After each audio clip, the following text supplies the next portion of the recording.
Penguin Random House Audio presents The Underground Railroad Records. Narrating the hardships, hairbreadth escapes, and death struggles of slaves in their efforts for freedom. By William Still. Edited by Quincy T. Mills. Introduction by Ta-Nehisi Coates. Read for you by Kevin R. Free with J.D. Jackson, Sullivan Jones, Heather Alicia Sims, and Bahni Turpin. Forward.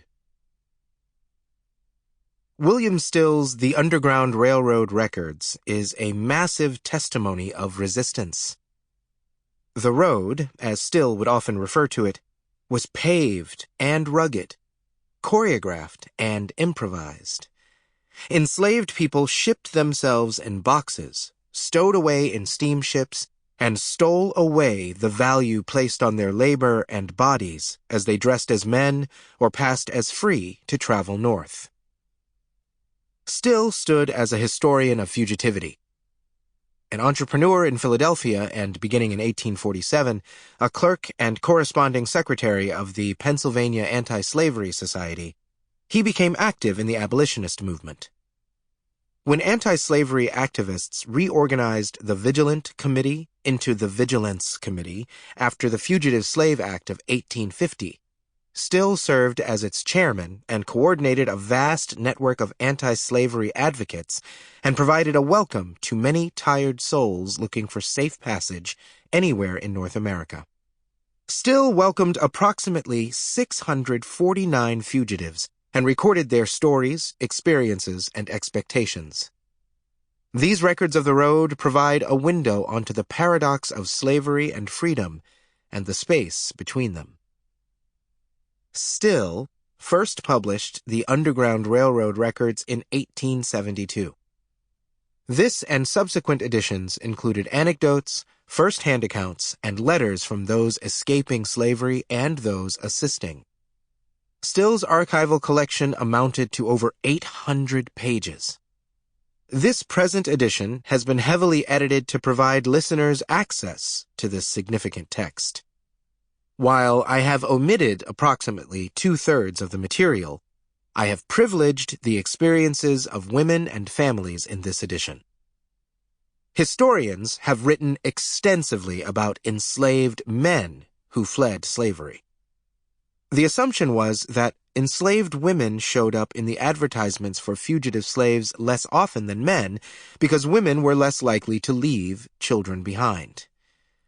While this is a misreading of the advertisements, the Underground Railroad Records demonstrates that black women ran away often, with and without children, husbands, and other family members. They were creative and steadfast in their fight and flight. As much as this text is about slavery and freedom, it is centrally about family. These accounts, and particularly the letters from fugitives to Still, reveal their longing for those left behind. They wanted Still's help in getting wives, husbands, or children out of slavery, or help reuniting them with loved ones who left before them and may have been in hiding. They attempted to reconstitute families as a function of how they understood freedom. Indeed, these are love letters, sorrow songs of ingenuity and hope, and records of visibility from people who needed to remain invisible and out of sight. I have left the letters from enslaved men and women intact, misspellings and all.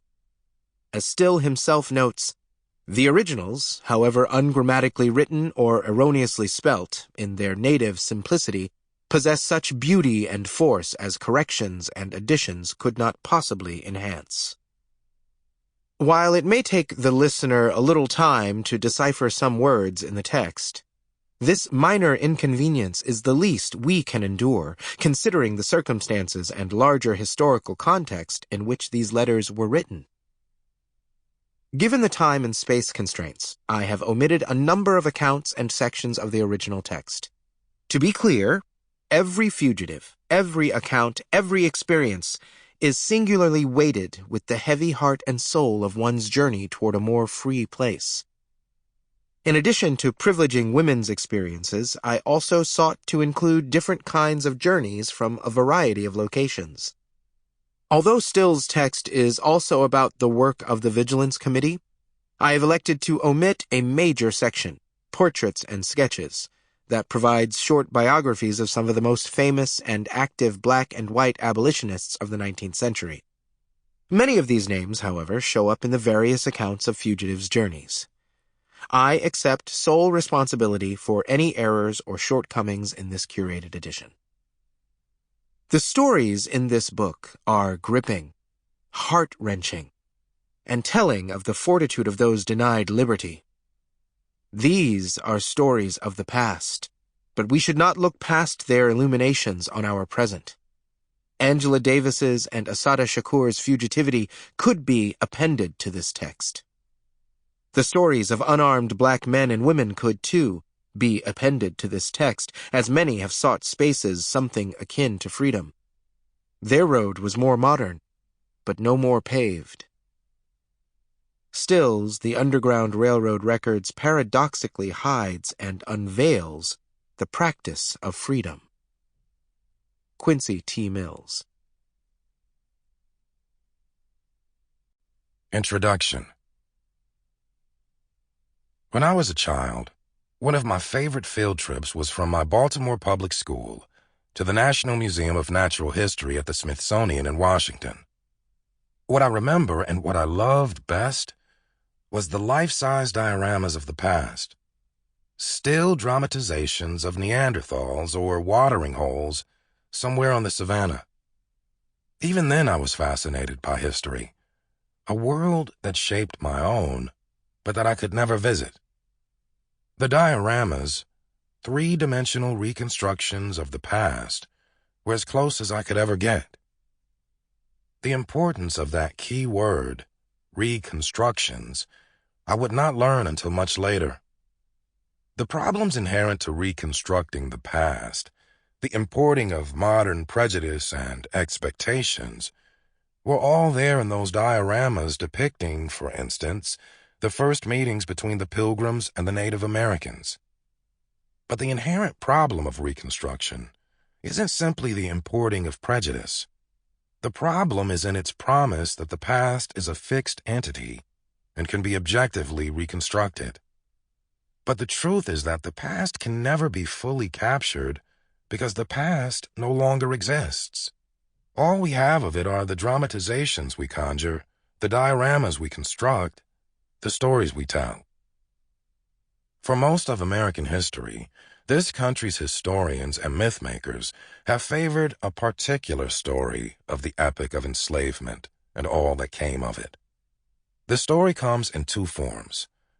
At its most sympathetic, it features heroic whites, joined by pliant and accommodating blacks, triumphing over the worst of their bigoted brethren. The recurring vocabulary of this story features a vague love and shapeless hope, which somehow triumphed over a wild and virulent race hatred. In the worse version of the story, these haters are transformed into Arthurian knights, tragically defending an ancient and noble way of life, of which enslavement is but a small part. What each of these stories has in common is the inability to consider the enslaved as the hero of their own epic. But while these might be the best-known stories, they are not the only ones. From the time of their enslavement to this very day, black people have told different stories, ones that have not enjoyed the glamour and lights of Hollywood. The importance of these stories is not that they present a different or revisionist story of the past, nor in their lack of embellishment or blind spots. What makes them so vital is that they do not take as their premise an outright lie. There is no better illustration of this alternative history than William Still's The Underground Railroad Records. Still was conductor for the Underground Railroad and, of equal importance, he was a lay historian, recording the small daily acts of bravery he witnessed in his work. Still was not burdened with the need to use these stories to exculpate himself from the sins of slavery. nor did he need to establish himself at the center of the story. This allowed him. Sample complete. Ready to continue?